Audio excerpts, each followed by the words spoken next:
246 জন যাত্রী নিয়ে আমি বিয়ে করতে গেলাম। আমার বরযাত্রীদের সংখ্যা ছিল 246। যখনই কনের বাড়িতে পৌঁছালাম, কনের বাবা একটু অবাক হলেন, কারণ তাদের সঙ্গে যা কথা হয়েছিল এত বরযাত্রী নিয়ে যাওয়ার কথা ছিল না। তিনি আমাকে একটু আলাদা করে ডেকে বললেন, বাবা, এত লোক তো আসার কথা ছিল না, তো আমাকে তো একটু সময় দিতে হবে যে বাড়তি যে কজন এসেছে তাদের জন্য অ্যারেঞ্জমেন্ট করার। আমি বললাম, চিন্তা করবেন না, আমি সবাইকে বুঝিয়ে বলবো। আসলে আমার আত্মীয় স্বজন বন্ধুবান্ধব সবাই একটু বেশি তো, ওই জন্য সবাই চলে এসেছে, আর আমি বাড়ির ছোট ছেলে, সেজন্য সবাই চেয়েছে আমার বিয়েতে আনন্দ করতে, সেজন্যই একটু বেশি এসছে। আপনি চিন্তা করবেন না, আপনি আপনার সময় নিয়ে আয়োজন করুন, আমি সবাইকে বুঝিয়ে বলবো।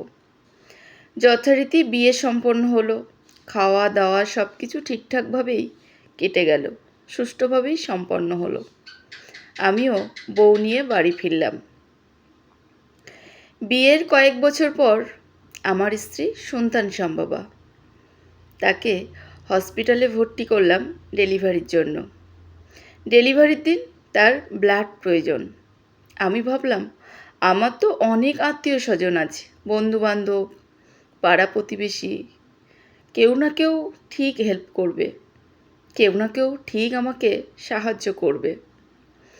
এই ভেবে আমি সবার কাছে ফোন করলাম, সাহায্য চাইলাম, কিন্তু সবাই কোনো না কোনো অজুহাত দেখিয়েই ঠিক কেটে গেল, সরে পড়ল।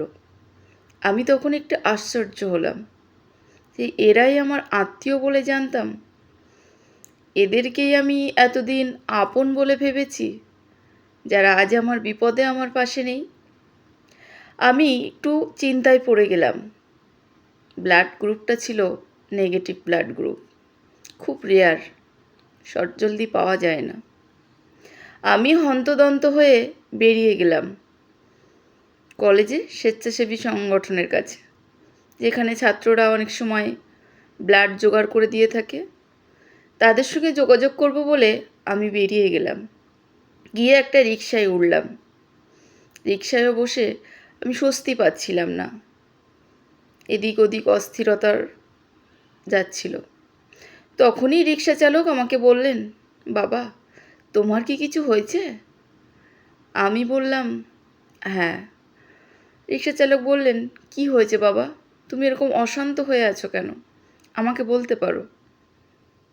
আমি বললাম, আমার স্ত্রী অসুস্থ, হসপিটালে ভর্তি, তার ব্লাড লাগবে, নেগেটিভ।